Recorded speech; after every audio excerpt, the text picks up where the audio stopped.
हमारे ज़ुबान ज़द आम एक जुमला है कि कोई भी किसी के साथ अच्छा बर्ताव करता है या तो वो कहते हैं मैं तेरा एहसान नहीं लेना, एहसान को हम बोझ के तौर पर लेते हैं। आज हम चाहते हैं कि नादरीन को हम बताएं कि एहसान का मतलब क्या होता है, एहसान क्या होता है, जबकि इसके बारे में शरीयत ने ख़ास एहतमाम किया है। ये जो एहसान है, अगर इसको आप लुग़वी एतबार से देखें तो वैसे हमारे उर्दू में तो ये नेकी के माना में इस्तेमाल होता है, लेकिन बुनियादी तौर पर ये जो इसका मादा है ना, हा सीन और नून, हुस्न या हसन, इसका लुग़वी माना है ब्यूटी, अत्तामुल बिन्नास, लोगों के साथ मुआमला करते हुए, ताकत होते हुए भी होने बदला के नहीं। बावजूद भी देखे रसूल पाक इस्लाम का अमल देते वक्त कोई ऐसी ललचाई सोच रखना, कोई हिरस रखना या टिट फॉर टैट का कोई ज़ेन रखना, ये घटियापन है फारूकी साहब, ये कमीनापन है, ये एहसान नहीं है, ये तो इस्लाम भी नहीं है, ये तो अखलाक भी नहीं है।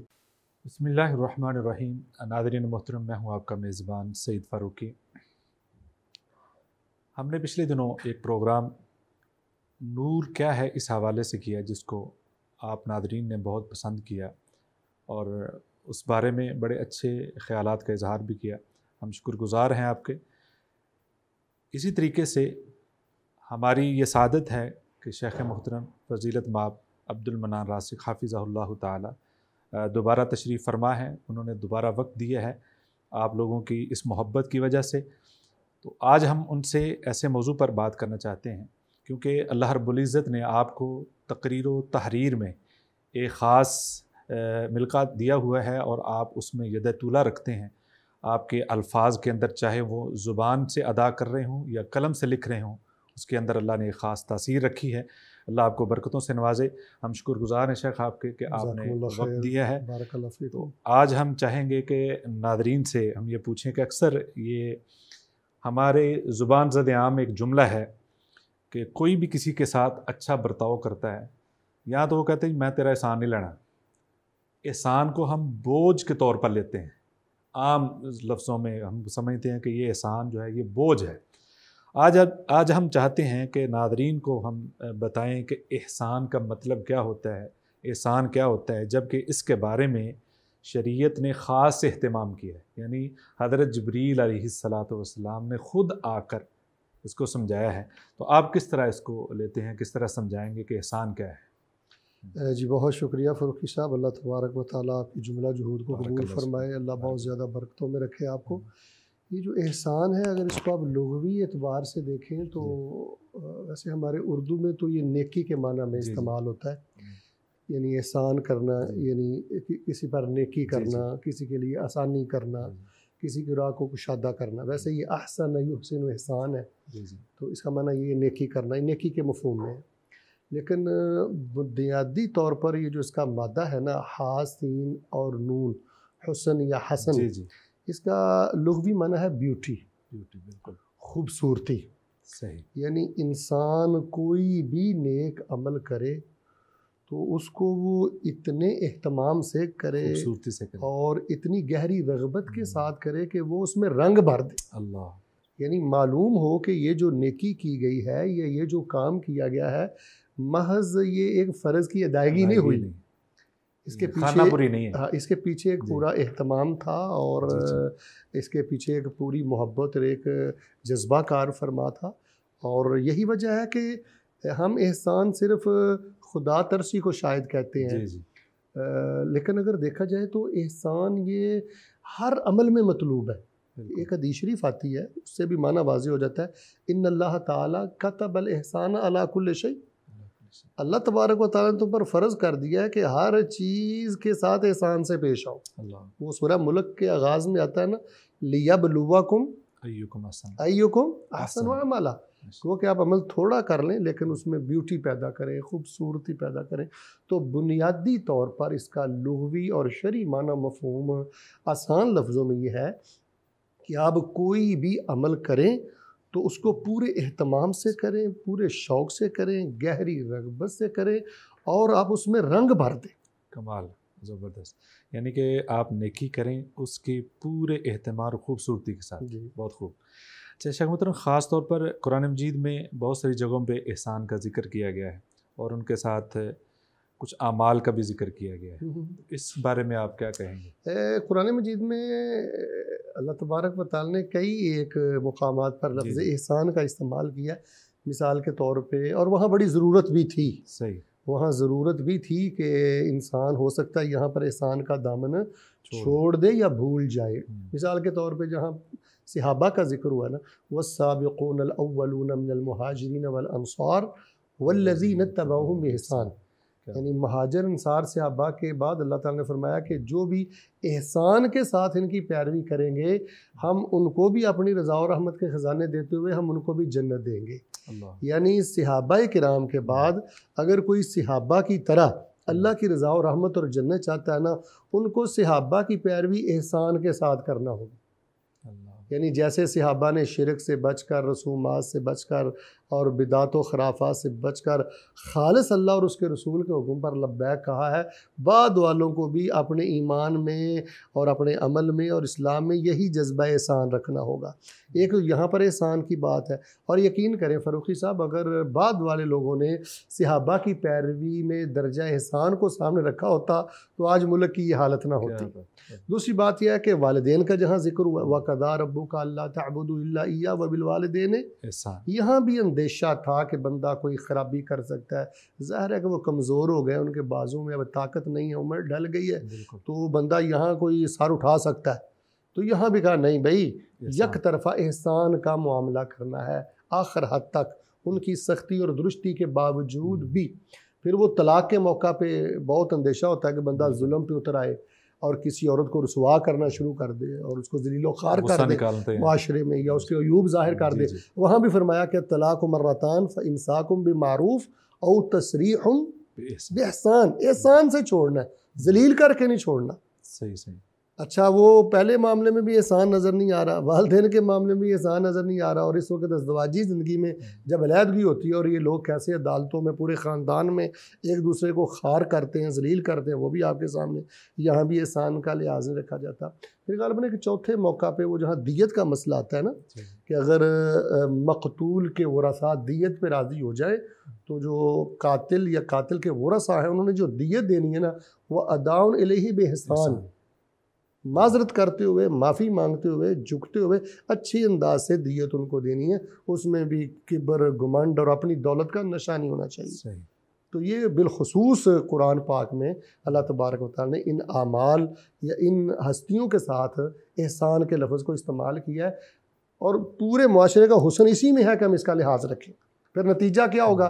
तो जैसे सूरह रहमान की आयत है, हल जज़ाउल एहसानी, जिसने यहाँ एहसान किया, अल्लाह कहते हैं वहाँ हम भी एहसान से पेश आए। अल्लाह, और वहाँ का एहसान का कोई नेमल बदल ही नहीं, कोई शक। शायद ये जो आपने बातें जिक्र की हैं, इसका अगर हम इसका मफ़हूम निकाल लें तो मतलब यही निकलता है, लड़ाई के वक्त भी ये सारे काम वो हैं जहाँ पे इंसान की चपकलिश होती है। लड़ाई के वक्त भी आपने एहसान को मलहूज़ रखना है। दूसरे लफ्ज़ों में, आप लड़ाई किसी से करते हैं, अलहदगी करते हैं, या आप दियत देते हैं, इससे बड़ा कोई मौका नहीं ऐसा है कि उस वक्त भी शरीयत ने बड़ा एक ख़ास एहतमाम किया। शायद एक तो नेकी आपने खूबसूरती से करनी है, एक हुकूक की अदायगी है, अल्लाह के हुकूक हैं, हुकूकुल्लाह हैं, इसी तरीके से हुकूकुल इबाद हैं।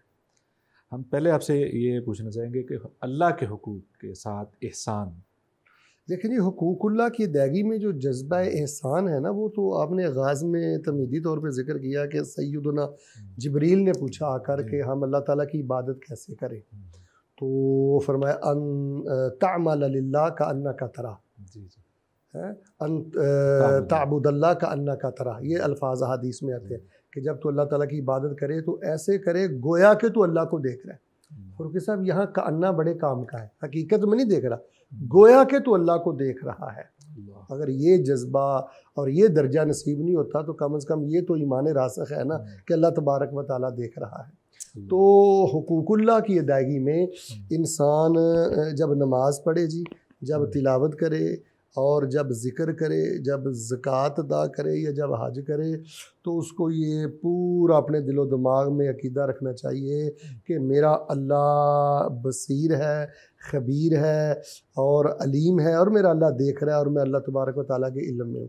जब इस जज्बे के साथ बंदा नेक अमल करेगा तो उसमें फिर बहुत ज़्यादा ब्यूटी और ख़ूबसूरती और हुस्न पैदा होगा। यही वजह है कि आप रसूल पाक सल्लल्लाहु अलैहि वसल्लम की इबादत देख लें। अब मैं आयशा से पूछा गया था ना कि रमज़ान गैर रमज़ान में जी आपके कितने रात को क़ियामुल लैल में नफल वगैरह पढ़ते थे? तो आपने मैं 11 पढ़ते थे। ला तसअल अन हुस्निहिन्ना व तूलिहिन्ना, उनमें एहसान क्या था, ब्यूटी खूबसूरती क्या थी, क्या ठहराव था, ये ना मुझसे पूछ, वो अल्फाज में बयान नहीं हो सकता। और इसी तरह अम्मा आयशा फरमाती हैं कि एक रात मैंने रसूलुल्लाह को अपने बिस्तर पे गुम पाया, ढूंढते हुए टटोलते हुए मैंने देखा कि आप अलैहिस्सलाम सजदे की हालत में है। वक़दमाहु मनसूबतान, आपने अपने पाँव गाड़े हुए हैं और आप अल्लाह के सामने रो रहे हैं और ये अंधेरे में दुआ कर रहे हैं, अल्लाहुम्मा इन्नी औज़ु बिरज़ाका मिन सख़तिका व बिमुआफ़ातिका मिन उक़ूबतिका व अऊज़ु बिका मिनका व ला उहसी सनान अलैका कमा अंता असनैता अला नफ्सिका। तो इसी तरह आप मैं समझता हूँ हुकूक़ुल्लाह की अदायगी में अगर आप एहसान को मिसाल से समझना चाहें तो इसकी एक मिसाल ये दी जा सकती है। आप किसी बड़े ईवान सदर में दाखिल हो और बड़ा कोई बारोब बादशाह बैठा हुआ हो, तो जब आप दाखिल होंगे, हालांकि उसके दाएं बाएं भी वज़रा वगैरह होते हैं, लेकिन फुल्की साहब क्या ख्याल, जब बंदा दाखिल होता है दाएं बाएं बंदे की तवज्जो रहती है, बिल्कुल बादशाह की तरफ बंदे की तवज्जो हो जाती है। तो इसी तरह जब बंदा अल्लाह के सामने हाथ बांधे या वज़ू करने के बाद कुरान खोल ले, तो उसके अंदर ये पूरा अकीदा हो कि मेरा अल्लाह मुझे देख रहा है और मेरा अल्लाह मेरे इन अमाल का मोहताज नहीं है, तो मैंने इसको बेहतर से बेहतर अंदाज में करना है। तो हुकूकुल्लाह की अदायगी में हुस्न ये है, एक तो वो इखलास से किया जाए, सुन्नत के मुताबिक किया जाए, और उसमें तेज़ी ना हो, सही ठहराव हो, पूरी तसल्ली हो। जैसे मैंने शुरू में कहा, एक बड़ी गहरी रग़बत के साथ बंदा वो नेक अमल करे। ये जो अज़कार में तेज़ी है, लोग कैसे नमाज़ पढ़ते सुभान रब्बियल आला, सुभान रब्बियल, ये नहीं, सुभान रब्बियल आला, सुभान रब्बियल आला, अदायगी में मोहब्बत झलक रही है। यानी एक एक हर्फ को आप जुदा जुदा करके आराम से पढ़िए, को आग नहीं पीछे लगी जो आपने बुझानी है। तो इस वक्त हालत ये है जी, और इसकी वजह से बड़ा अंधेरा है ज़िंदगियों में कि एक तो तबके में 90% इबादत है नहीं जी, हुकूकुल्लाह की अदायगी है नहीं, जहाँ है वहाँ जज्बा और दर्जा एहसान पर नहीं। शेख, आपने बड़ी खूबसूरत मिसाल दी है कि अगर किसी बड़े ईवान सदर में आप चलेंगे या किसी भी जगह पे, उसके सामने आपकी तवज्जो उस तरफ होती है। और जो आपने लफ्ज़ों की अदायगी की बड़ी कमाल बात की है, जब आप किसी बड़े के सामने जाते हैं पहले सोचते हैं मैंने लफ्ज़ कौन से बोले, पहले सोचते रहते हैं कैसे बात करूं, किस अंदाज में करूं, कौन से लफ्ज़ अच्छे हैं। तो यहाँ तो लफ्ज़ भी अल्लाह ने बता दिए हैं और यहाँ बस उनकी अदायगी खूबसूरती से करनी है। बिल्कुल। और दूसरी बात जो आपने एक और मिसाल से भी मेरा ख्याल है कि समझा जा सकता है कि हम कैमरे लगे हैं सर पे, उससे तो डरते हैं, लेकिन अल्लाह देख रहा है, ये एक जज्बा हो जाए तो मेरा ख्याल है बड़ी कमाल बात। हुकूकुल इबाद जो हैं उसमें एहसान, देखिए जी, हुकूकुल इबाद में एहसान यही है कि आप यक तरफ़ा हुस्न सलूक की ट्रैफिक चला दें। सही। अगर आप ये टिट फार टैट, अदले का बदला, जी को जी, इस नहज पे चल निकलेंगे ना, तो फिर आप कभी भी दर्जा एहसान पे फाइज नहीं हो सकते। हुकूकुल इबाद जो हैं, जो आपके रिश्तेदार हैं, दोस्त अहबाब हैं, उनके साथ उनके रवैये को चेक किए बगैर, उनके रवैये पर उनको नंबर दिए बगैर आप अल्लाह के लिए हुस्न सलूक की ट्रैफिक चला दें कि वो मेरी तीमारदारी करे ना करे, मैंने करनी है। वो मुझे खिलाए पिलाए ना खिलाए पिलाए, मैंने उसको खिलाना पिलाना है। वो किसी वक्त ज़्यादती भी कर दे, लेकिन मैंने अपना जो एक दर्जा है ना, मुकाम है ना, उससे नीचे नहीं गिरना। मैं आपको इसकी एक मिसाल देता हूँ कि हुकूकुल इबाद में एहसान क्या होता है। सैयदुना अनस बयान करते हैं, रसूल पाक अलैहिस्सलाम के साथ आप जा रहे थे, एक बद्दू देहाती रास्ते में आया, आपने गलीज़ अल हाशिया, चादर मोटे हाशी वाली, यानी उसकी जो साइडें थी, किनारे थे, वो खुरदरे थे, मोटे थे, चादर आपने पहनी हुई थी। तो उस जालिम ने ना ऐसे ही पीछे से खींचा तो वो रसूलुल्लाह सल्लल्लाहु अलैहि वसल्लम की गर्दन पाक में ना निशान पड़ गए। आपने पीछे मुड़ के देखा तो वो कहने लगा कि मुझे भी अल्लाह ताला के माल में से दे, मुरली मिन मालिल्लाह। तो नबी इस्लाम ने पीछे उसकी तरफ देख के मुस्करा दिया, फ़ज़ाए का व अमर लहू बिल आता, और आपने मैं अभी जो मांगता है इसको दे दो।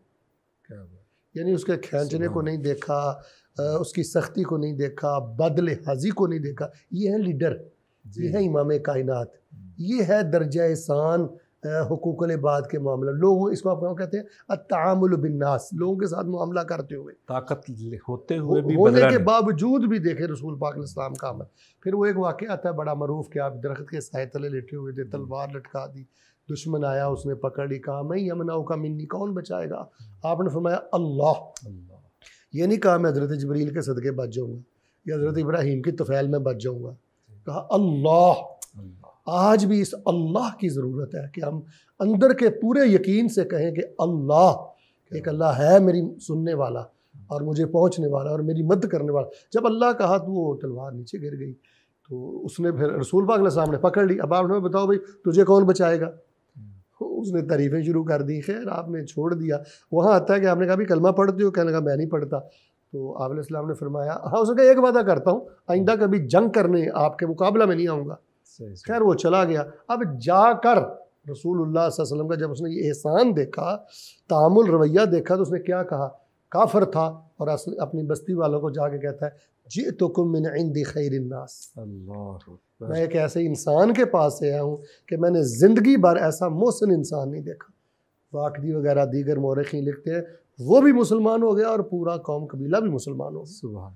इस वक्त जितनी अफरा तफरी है, घरों के घर तबाह हैं, तंजीमें बर्बाद हैं, ज़िंदगियाँ उजड़ गई हैं। फ़रूकी साहब उसकी सिर्फ वजह यह है कि हम एहसान वाले ट्रैक पे नहीं हैं। हमें पहले दिन से ये सबक पढ़ाया ही नहीं गया, सिखाया ही नहीं गया, इस पर मश्क ही नहीं करवाई गई। ये प्रॉब्लम है। हम जी को जी, टिट फॉर टैट, इसको ये अखलाक समझते हैं, इसको ये एहसान समझते हैं।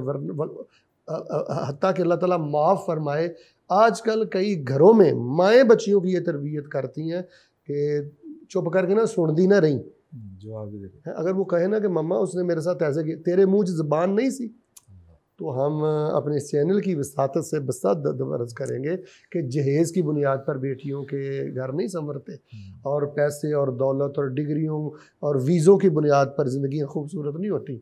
अगर कोई इंसान किसी कुटिया में रहकर शहजादों से ज़्यादा भी पुरसुकून ज़िंदगी गुजारना चाहता है, वो अज़्म रासी कर ले कि मैंने एहसान वाले ट्रैक से नीचे नहीं उतरना। सही, ये खूबसूरती है, ये इत्मीनान है, ये ऐसी राहत है कि ऐसा इंसान कभी बेज़ाका नहीं होता। शेख आपने ज़िक्र किया कि हम तीमारदारी करते हैं तो वो भी एहसान जतलाते हैं कि वो भी मेरी तीमारदारी के लिए आया था, या मेरे घर के किसी फ़र्द की तीमारदारी मैंने भी जाना है, यानी बदला उतारने के लिए। और इसी तरीके से हम किसी की खुशी में शामिल होते हैं तो उसको कुछ गिफ्ट देते हैं सॉरी, तो वो गिफ्ट जो होता है वो हम बतौर कर्ज़ देते हैं। यानी इस तरह के बहुत सारे मामलात हैं ख़ानदानों में कि क्यों नहीं हम उसी को एहसान के तौर पर करें, नेकी के तौर पर कर दिया और भूल जाएं। क्योंकि सब यही मैंने अभी डिस्कस किया है कि ये तरबियत नहीं, ये मश्क नहीं। मैं हैरान हूँ आपके इंतखाब पर कि आपने मुझे मौजू दिया है, ठीक है ना, हमने आज की मजलिस के लिए मौजू चुना है। आप मुझे बताइए कि इस मौजू पर ऐसे गहराई के साथ आपने कितने लेक्चर्स सुने हैं आज तक? ये चीज़ें ना हमारे बयान में है ना हमारे अमल में है, अगर हैं भी तो बहुत ज़्यादा अधूरी हैं। तो देते वक्त कोई ऐसी ललचाई सोच रखना, कोई हिरस रखना या टिट फॉर टैट का कोई ज़ेन रखना, ये घटियापन है फ़रूकी साहब, ये कमीनापन है, ये एहसान नहीं है, ये तो इस्लाम भी नहीं है, ये तो अखलाक भी नहीं है। बिल्कुल बिल्कुल। यानी रिश्तों में जो एहसान ख़ास तौर पर किस तरीके से हमारे यहाँ एक तो होता है, तो करना कैसे चाहिए? देखिए जी, 4 रिश्ते हैं जो अल्लाह ताला ने और रसूल पाक सल्लल्लाहु अलैहि वसल्लम ने बता दिए हैं। इनके मामले में अगर आप दर्जा एहसान पे रहें, एहसान वाले ट्रैक पे चलते रहें, तो आप पर कभी ज़वाल नहीं आएगा। सही। मैं नाज़रीन की खिदमत में पेश करता हूँ कि अगर कोई मुसलमान ज़वाल की लानत से बचना चाहता है और वो चाहता है कि अल्लाह मुझे रंग लगा दे, वो ज़ेन बना ले कि मैंने 4 चीज़ें हैं यहाँ दर्जा एहसान पे रहना। नंबर 1 वालिदैन, ठीक हो, व बिल वालिदैन एहसान, वालिदैन के साथ बदला नहीं, वालिदैन को रुलाना नहीं, उनको परेशान नहीं करना, आखिर हद तक उफ नहीं कहना, एहसान यहाँ लाजम पकड़ एहसान। दूसरी बात है बीवी, ठीक हो, ये अल्लाह के नाम पे हासिल की है। फ़रूकी साहब किसी की बेटी है, किसी की बहन है, उसने 20-22 साल उसको पाला है और कलमे के नाम पर उसने आगे लगा दी। क्या बात। कौन जवान बेटियां इस तरह घरों से निकालता है? सिर्फ अल्लाह के कलमे पर। तो बीवी के साथ एहसान वाला मामला, ये जो है ना गालियाँ और तानजनी और मार पिटाई को अपनी चुदराहट समझना, ये मैं समझता हूँ हद दर्जा कमीनापन। बीवी के साथ एहसान, ये गाय नहीं है, ये जानवर नहीं, ये इंसान है, इसके अभी जज्बात है, आपका रफ़ीक़े सफ़र है।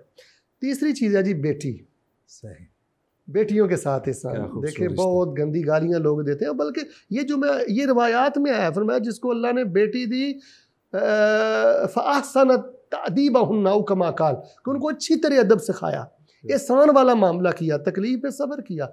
तो बेटी के साथ जी एहसान, आजकल क्या एहसान है, विरासत से बेटियों को महरूम कर दिया जाता है, बहनों को महरूम कर दिया जाता है। मेरे पास दर्जनों केसेस हैं, दाढ़ी पूरी है, टोपी पूरी है, तस्बीह पूरी है, मस्जिद में आते जाते हैं, बहनों का हक मार के बैठे हुए हैं। बिल्कुल आम, 2-2 साल हो गए हैं फ़ारूकी साहब, 2-2 साल हो गए हैं, सिर्फ बहन से इसलिए नाराज़ है कि इसने हक मांगा क्यों। ये डाकुओं से बदतर लोग हैं। तो वालिदैन के साथ एहसान करने वाला बंदा कभी ज़ाय नहीं जाता, बीवी के मामले में एहसान करने वाला मामला कभी ज़ाय नहीं जाता, बेटी के साथ एहसान करने वाले मामले को अल्लाह दुनिया आखिरत की हर खुशी देता है। और चौथी बात है हमसाया, क्या बात, हमसाए के साथ आखिर हद तक आपने एहसान का मामला करना, उसकी तकलीफ़ पे आपने सब्र करते हुए उसको खैर पहुँचानी। तो ये बिलखुसूस 4 ऐसे रिश्ते कह लें कि जिनके बारे में शरीयत हमें खुसूसी तौर पर एहसान की तलकीन करती है। जी बहुत खूब, बहुत ही ज़बरदस्त आपने ये वजाहत की है। इसी तरह एक ताल्लुक़ हमारा माशरे में होता है, तिजारत करनी है, बिज़नेस करना है, दुकानदारी है, लेन देन है, यहाँ पे एहसान को कैसे देखेंगे? देखें नहीं, हमें तो 8 बाज़ारों में शायद है कहीं किसी दुकान पे कोई एहसान नज़र आए, वरना बद अखलाकी है जी। जिसका ब्रांड या कारोबार थोड़ा सा चमक जाता है, उसका लबो लहजा ही बदल जाता है जी। बिल्कुल। तो एक तो तजारत में यानी अल एहसान फ़ी तिजारा, तजारत में एहसान ये है कि आप अपने ज़ुबान अखलाक को बेहतर रखें अपने कस्टमर और गाहक के साथ। दूसरी बात यह है कि आपको मिलावट वाले मामले ना करें, चाइना की चीज़ ओरिजिनल कहते हुए ना फ़रोख्त करें। अगर आप ऐसे करते हैं तो आप जैसा जालिम और बद अखलाक इंसान कोई नहीं। कीमत आपने ओरिजिनल चीज़ की ली और दे आप 2 नंबर चाइना की चीज़ रहे हैं। और तीसरी बात यह है कि अगर कोई ज़्यादा ख़राबी नहीं हुई तो कोई चीज़ वापस करने के लिए आ गया तो आप उसको वापस कर लें। नबी इस्लाम ने दुआ की है कि जो गाहक के सौदे को वापस करता है अल्लाह तबारक व तआला क़यामत वाले दिन उसकी गलतियाँ माफ़ कर देगा। तो मैं ये समझता हूँ जी इस वक्त मईशत के हवाले से जो ख़राबी है और जो सूद का गलबा है, इस वक्त जो सूद है, जो रिश्वत है, ये सारे मामले इसलिए हैं कि हम तजारत के मामले में, लेन देन के मामले में, सैलरी के मामले में, जॉब के मामले में एहसान के ट्रैक से उतर गए। बिल्कुल बिल्कुल। तो इन चीज़ों का लिहाज रखा जाए तो बरकत ही बरकत है। ख़रीदा हुआ माल अब तो लिख कर दुकानों पे लगाया, वापस नहीं हुआ। हाँ, तो ये सुन्नत के सरीहन खिलाफ है, ये हदीस से टक्कर है, सीधी टक्कर। ये तजारत में बदमाशी है, सादा लफ्ज़ों में, ताकि लोगों को समझ आ जाए। ये उतार देना चाहिए, ऐसा कोई मामला नहीं होना चाहिए। ये यानी कि ये खुद हम ऐलान कर रहे हैं कि हमें बरकत नहीं चाहिए। हदीस नहीं है, सुन्नत नहीं है, तो ज़ाहिर बात है बरकत नहीं है, वुसअत है। इसी तरह सदका और खैरात और अल्लाह के रास्ते में ख़र्च करने में हम किस तरह एहसान को देखिए, इसमें सबसे बुनियादी चीज़ ये है कि इख्फा, आप उसको छुपाएं, यानी दें। एक तो यह है कि आप जिसको दे रहे हैं उसकी इज़्ज़त नफ्स का ख्याल करें, सही, उसको जलील करके और उसके साथ सेल्फियाँ बनवाना, अवेज़ा करना, यानी एक आटे का थैला है और आपने 2 कैमरामैन खड़े किए हुए हैं, इस तरह की घटिया हरकतें ये एहसान के मुनाफी हैं। इज़्ज़त नफ्स का ख्याल करें। और दूसरी बात यह है कि इसमें इख्फा, इसको छुपा के रखें, जितना आप छुपा सकते हैं। सदक़े को आप जितना छुपाएंगे समझें कि ये आपकी कब्र का चिराग है। और तीसरी बात यह है कि कोशिश करें कि उम्दा से उम्दा माल अल्लाह की राह में दें। जिस तरह वो हज़रत अबू तलहा का वाक़या नहीं जी आता, मस्जिद नबी के सामने एक उनका बाग था, बैरुहा, बैरुहा था ना शेख, तो वो कहने लगे नबी सल्लल्लाहु अलैहि वसल्लम ये मेरे मालों में से सबसे ज़्यादा नफीस माल है, तो मैं इसको अल्लाह की राह में देता हूँ, अल्लाह इसको कबूल कर ले। जब वो लन तनालुल बिर्रा हत्ता तुनफ़िक़ू मिम्मा तुहिब्बून आयत उतरी थी। अच्छा, इसमें एक बड़ी काबिल ज़िक्र बात है, उन्होंने कहा अल्लाह के रसूल इसको अल्लाह की राह में लगा दें, दीन की सरबंदी के लिए ख़र्च कर दें। तो नबी अलैहिस्सलाम ने फरमाया, अबू तलहा तेरे जो चचाजाद भाई हैं वो गरीब हैं, तेरे कज़न गरीब हैं, उन पे खर्च कर दे, अल्लाह जिहाद फ़ी सबीलिल्लाह से भी ज़्यादा सवाब अता फरमाए। तो यहाँ देखें वो कह रहे हैं कि शरीके वाला मामला है और साड़ने वाला मामला है, जलाने वाला मामला है, ये उससे मुश्किल नेकी थी। हाँ जी, हाँ जी, उससे मुश्किल थी। लेकिन देखें ये कैसे कि जानवरों वाली सोचियाँ आ गई हैं। तो एहसान नहीं है इन्फाक में। तो इन्फाक में, ख़र्च में, सदका और खैरात में एहसान ये है, एक तो जिसको आप दे रहे हैं उसकी इज़्ज़त नफ्स का ख्याल रखा जाए, दूसरी बात है उसको छुपाया जाए, और तीसरी बात यह कि पसंदीदा चीज़ में से उसको दिया जाए, और चौथी बात बस यही है कि देते वक्त इंसान ये ज़हन में रख ले कि ये अल्लाह की मेहरबानी है कि मुझे अल्लाह ने देने वाला बनाया, लेने वाला नहीं बनाया। जिसको मैं दे रहा हूँ अल्लाह मुझे भी यहाँ खड़ा कर सकता था, मेरा अल्लाह पे जोर नहीं। अगर ये 2 मिनट के लिए बंदा सोच ले तो इंसान की ना अकल ठिकाने आ जाए। शायद इस पे मुस्तदाद एक आम सवाल किया जाता है, वो ये है कि ज़कात जो है, अक्सर पूछते हैं लोग कि ये बतानी चाहिए कि नहीं बतानी चाहिए कि ज़कात देते हुए, क्योंकि अगर आप किसी को इसमें भी असल में इज़्ज़त, हद के इज़्ज़त ही समझ लें आप कि किसी को आप ज़कात दे रहे हैं, बाज़ लोग नहीं पसंद करते इसको सफ़ेद पोश। बाहर सूरत इसमें बेहतर तो ये है कि आप उसको बता दें, लेकिन अगर आप किसी मसलहत की वजह से किसी को मुस्तहिक़ समझते हैं, वो मुसारफ़ ज़कात में से है, बिल्कुल ज़कात का हक़दार है, लेकिन आप उसको नहीं बताते, लेकिन आपकी 100% यही नीयत है कि मैं ज़कात का माल ही से दे रहा हूँ, तो इंशाअल्लाह अल्लाह के काबिल होगा। बिल्कुल। तो एहसान की किस जगह सबसे ज़्यादा ज़रूरत समझते हैं आप? वो आपने जगह पहले बता दी। एहसान की सबसे ज़्यादा ज़रूरत तब होती है जब झगड़ा होता है, जी जी, जब तलखी होती है, जब इंसान थोड़ा सा आपे से बाहर होता है, उस वक्त सबसे ज़्यादा एहसान की ज़रूरत होती है। कुरान में अल्लाह ताला फरमाते हैं ना, इदफ़ा बिल्लती या अहसन, कि अगर कहीं को ले दे का मामला बन जाए तो बड़े अच्छे तरीके से आप अपना दिफा करो और दलाइल की ज़ुबान बोलो। यानी झगड़े का मौका, गुस्से का मौका, तलखी का मौका, नाराज़गी का मौका वो मौका होता है जहाँ एहसान दिखलाने की ज़रूरत होती है। लेकिन फ़रूकी साहब, इस पेपर में तो मैंने 99% पढ़े लिखों को और जाहिलों को सबको मैंने फ़ेल ही पाया। बराबर ही। शायद 1% लोग हों कि जो इंदल खसूमा या फिर महकमा अदालत में जाते कोई एहसान से काम ले, वरना तफ्तीशी के सामने जो झूठ बोला जाता है, वकील के साथ जो झूठ बोला जाता है, अदालतों में जो झूठ बोला जाता है, जिस तरीके से ज़िमनी भराई जाती है और जो कुछ कहा और कहलवाया जाता है, झूठे गवाह खड़े किए जाते हैं, तो ये जुल्म है, ये एहसान के मुनाफी है। अगर आप इजाज़त है यहाँ पर मैं आपको एक मिसाल देता हूँ कि खुसूमा झगड़ा के मौका पर इंसान को किस दर्जा एहसान पे होना चाहिए। ये माजी करीब में हमारे एक शेख साहब गुजरे हैं, मौलाना सैयद दाऊद गज़नवी रहमहुल्लाह। इख्तिसार करता हूँ, हज पर गए, करीबी से मुलाकात हुई, साथ अहलिया भी थी हज़रत सैयद रहमहुल्लाह की। खैर वापसी पर उन्होंने इनाम काफ़ी चीज़ें तहाइफ में दी, वो ले आए। तो फिर एक दफ़ा सैयद साहब उम्रे के लिए गया तो अहलिया कहने लगी कि आप भी उनकी अहलिया के लिए उन्होंने मुझे कुछ तहफ़ दिए थी, आप भी ले जाएँ। वो ले गए। जब वहाँ मुलाकात हुई, तहफ़ पेश किए, तो वो कहने लगे मैंने तो अपनी उस अहलिया को तलाक दे दी है। अच्छा। लेकिन कोई बात नहीं, आप फ़िक्र ना करें, ये अमानत है, हम उन तक पहुँचाते हैं। कहते हैं उन्होंने गाड़ी बाहर निकाली, मुझे गाड़ी में बिठाया और जहाँ मुतल्लक़ा उनकी अहलिया ने शादी की हुई थी उस दरवाज़े पे जाके दस्तखत दे दी।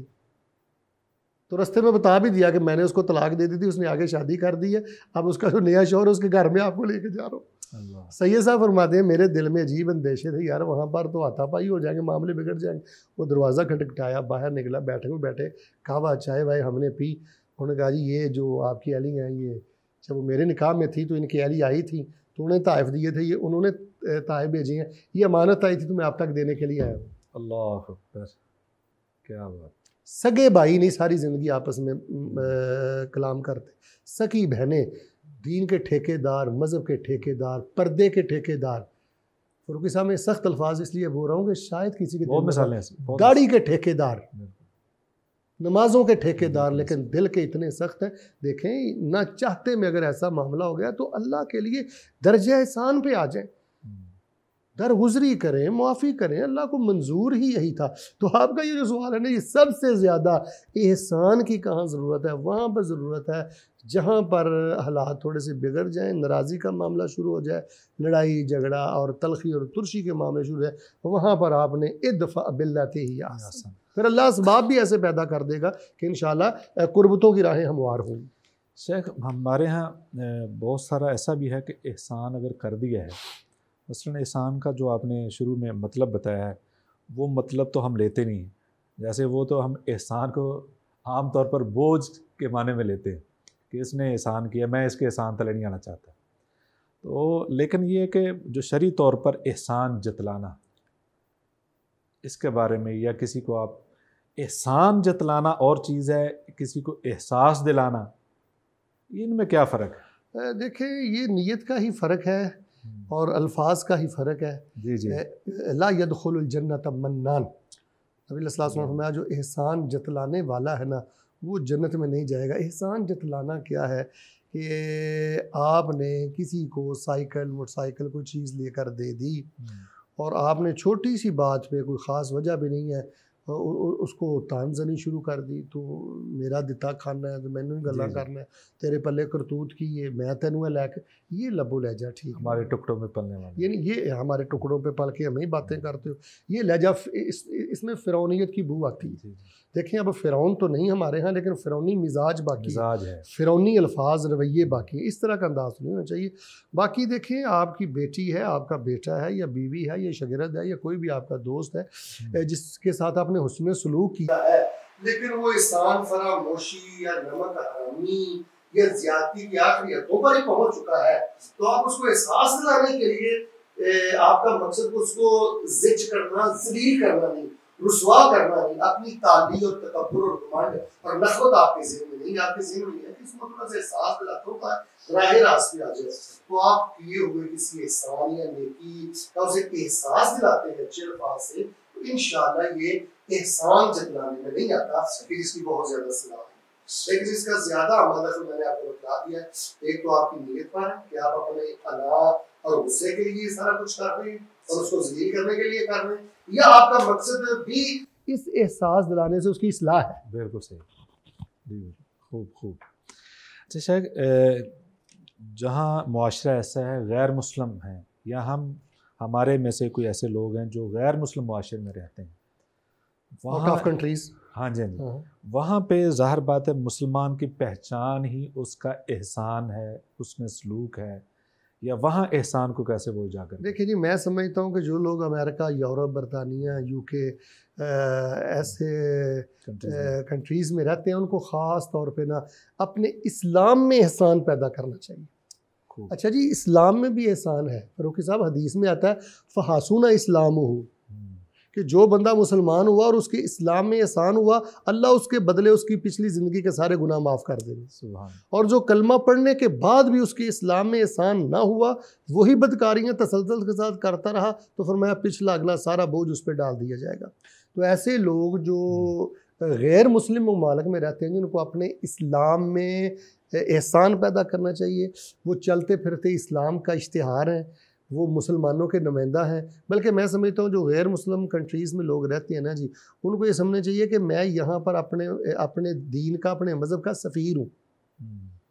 मैंने अपने किरदार का ख्याल रखना है, दियानत का ख्याल रखना है, अमानत का ख्याल रखना है, रवैयों का ख्याल रखना है। यहाँ मैं आपको दिल खराश हकीकत बताता हूँ फ़ारूकी साहब, यूके में इस वक्त, यूके बरतानिया जेल में मुख्तलिफ़ मुकदमात में, फ़्रॉड में जो कैदी हैं ना, गिरफ़्तार लोग हैं, उनमें सबसे ज़्यादा तादाद मुसलमानों की,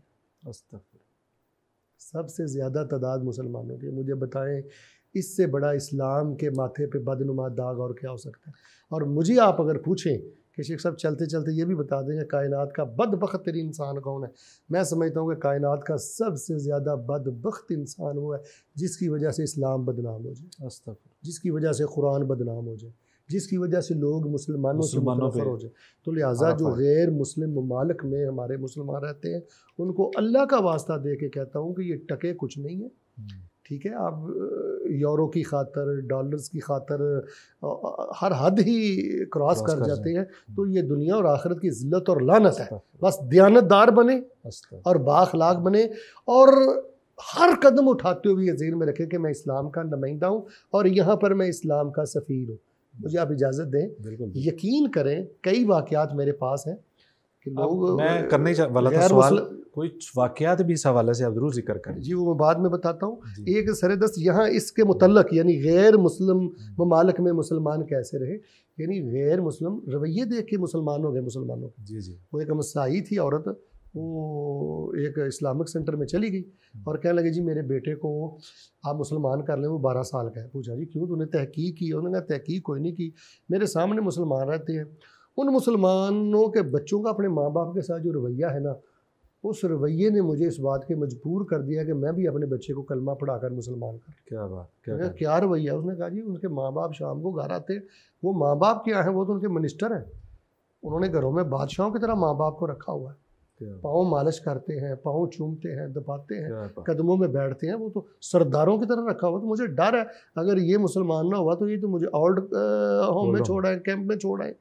आपको पता है यहाँ एक ये भी बहुत बड़ी खजलत और खिदमत से राह फरार है कि वालिदैन को कैंप बनाए हुए उन्होंने, बूढ़ों के ओल्ड होम बनाए वहाँ छोड़ आते हैं। तो पाकिस्तान में बनने शुरू हो गए। तो उसने कहा जी मैंने जब उनका ये रवैया देखा है ना, तो इस रवैये ने मुझे मजबूर कर दिया कि मेरा बच्चा कलमा पढ़ के मुसलमान हो जाएगा तो मेरी भी इसी तरह सेवा और ख़िदमत किया करेगा।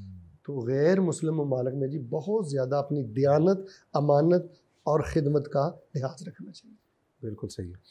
शेख मोहतरम, हमारे जो तारीख़ में अगर देखें तो जितने हमारे ताजर हजरात थे, ये जब दूसरी जगहों पे जाते थे तिजारत करने की गर्ज से, तो उनको देख कर बहुत सारा इस्लाम फैला। ऐसे ही तो यहाँ तो इस्लाम से नफ़रत जो पैदा हो रही है, जो आपने वाक़यात बयान किए। तो शेख, ये एहसान करने वाला जो ये काम करता है उसको कोई फ़ायदा, कोई इनाम, उसको क्या मिलेगा? आप सवाल थोड़ा सा चेंज कर लें, आप ऐसे सवाल कर लें कोई ऐसा भी फ़ायदा है जो एहसान करने वाले को नहीं मिलता। क्या बात, यानी कोई फ़ायदा नाम की चीज़ आप मेरे सामने रखें अल्लाह, तो फिर ये पूछें जी क्या, क्योंकि इंसान है ना वो थोड़ा सा लालची है। देखें जी मैं कहता हूँ जी हमा जो है तो फ़ायदे ही फ़ायदे, दुनिया और आखिरत की फ़ायदे ही फ़ायदे हैं। मिसाल के तौर से सबसे फ़ायदा ये है कि वसा नज़ीदुल मुहसिनीन, अल्लाह कहते हैं हम एहसान करने वालों को ज़्यादा देते हैं। फिर अल्लाह ताला फरमाते हैं कि इन्नल्लाह लमाल मुहसिनीन, फिर फरमाया इन्नल्लाह युहिब्बुल मुहसिनीन, फिर फरमाया बश्शिरिल मुहसिनीन। फिर आप हज़रत यूसुफ पढ़ लें, हज़रत मूसा पढ़ लें, हज़रत इस्माइल, हज़रत इब्राहीम पढ़ लें, जहाँ जहाँ भी अल्लाह ने अपनी करामतें और अपने मोइज़े ज़ाहिर किए हैं ना, आगे अल्लाह ने फरमाया कज़ालिका नजज़िल मुहसिनीन। बिल्कुल, ये शान रुतबा हमने इसलिए दिया था, ये एहसान करने वाले लोग थे। बिल्कुल। तो दुनिया में कोई भी आप कमाल हासिल करना चाहते हैं, नौजवान नस्ल को मेरा ये पैगाम है कि वो बदतमीज़ी और बदलिहाजी और बेअदबी इस चुंगल से बाहर निकले और दर्जा एहसान पे, एहसान वाले ट्रैक पे आए। आखिरत की भी हर बुलंदी अगर आप पाना चाहते हैं, दराजात चाहते हैं, तो उसके लिए भी आपके लिए एहसान है। यानी दुनिया और आखिरत के तमाम ख़जाने अगर कोई अपने दामन में समेटना चाहता है ना जी, उसके लिए एहसान। क्या शेख, आप तशरीफ़ लाएँ और हम कोई वजीफ़ा ना पूछें, क्योंकि आप तो माशाल्लाह लोगों को हर गुफ्तगू में, हर तहरीर में, हर तकरीर में कोई ना कोई वजीफ़ा देकर जाते हैं। तो कोई ऐसा अमल, कोई वजीफ़ा भी बताएं साहब। देखें जी, जिस तरह हम प्लाट अल्लाह से मांग के लेते हैं, औलाद अल्लाह से मांग के लेते हैं, और दुनिया की नेमतें हम मांग के लेते हैं, तो एहसान भी अल्लाह की बहुत बड़ी नेमत है ना। किसी को अल्लाह जज्बा एहसान दे दे, दर्जा एहसान दे दे, और हर मामले में अल्लाह ताला उसको हुस्न और ख़ूबसूरती पैदा करने की सादत दे दो। इसके लिए 2-3 दुआएं मैं पेश खिदमत करता हूँ। सबसे पहले तो ये दुआ लाजमी पढ़नी चाहिए, अल्लाहुम्मा हदिनी li ahsanil अखलाक फ़इन्नहु ला यहदी li ahsaniहा इल्ला अंता वस्रिफ़ अन्नी सय्यहा ला यस्रिफ़ अन्नी सय्यहा इल्ला अंता। अल्लाह ताला मुझे एहसान वाले अखलाक की अल्लाह ताला तौफ़ीक दे दे कि मेरी आदतों में, मेरे रवैयों में, मेरे मामलात में अल्लाह ताला एहसान पैदा हो जाए, और जो बुराई है, चीज़ें हैं, या अल्लाह ये मामले ख़त्म कर दे। क्योंकि शैतान का मेन टारगेट ये है कि वो बंदे को ज़ालिम बनाकर मारना चाहता है। सही फ़रूकी साहब, ये टारगेट है। बिल्कुल, शैतान दिन रात लगा हुआ है, तैश लाने बैठा हुआ है और घमंड और नखवत फूंकने बैठा हुआ है, ये बंदा मोहसन होकर ना मर जाए। क्योंकि उसको पता है कि जो दुनिया में मोहसन चला गया वो तो सारी कामयाबी अपने साथ ले गया, तो वो जालिम बनाने के चक्करों में, और वो कामयाब है, 90% कामयाब है, 90% कामयाब। और दूसरी दुआ ये है, अल्लाहुम्मा इन्नी आऊज़ु बिका मिन मुनकरातिल अखलाक वल अहवा वल आमाल वल अदवा। ये बड़ी जामे तरीन दुआ है। अल्लाहुम्मा इन्नी आऊज़ु बिका मिन मुनकरातिल अखलाक वल अहवा वल आमाल वल अदवा। या अल्लाह, मैं बुरी हरकतों से, बुरी ख्वाहिशात से, बुरे अमाल से और ख़तरनाक बीमारियों से अल्लाह तेरी पनाह में आता हूँ। और तीसरी दुआ जो है ना, अल्लाहुम्मा इन्नी असअलुकल हुदा वत्तुक़ा वल अफ़ाफ़ा वल ग़िना। आप ये 3 दुआएं सजदे में पढ़ते रहें, आखिरी तशहहुद में पढ़ते रहें और अल्लाह ताला से खैर मांगते रहें। और ये ज़हन में रखें कि कल क़यामत वाले दिन अल्लाह के तराजू में सबसे वज़नी अमल वही होगा जिसमें एहसान होगा, जिसमें ब्यूटी होगी, खूबसूरती होगी। देखें हम इंसान है ना जी, तो हमारी भी नेचर यही है कि जेड़ा कम साढ़े सामने मगरों ला दिता गया होवे ना, असीं नहीं यार तू ऐ की कीता है, मगरों ही ला दिता है कम। वो जो जल्दी और तेज़ी वाला मामला होता है ना, मजदूर और मिस्त्री सारी रात सारा दिन कोशिश करके दीवार खड़ी करे, टेढ़ी खड़ी कर दे, सीमेंट लगा है, ईंटें मौजूद है, मसाला भी है, सब कुछ भी है, आप उसको दिहाड़ी नहीं देंगे।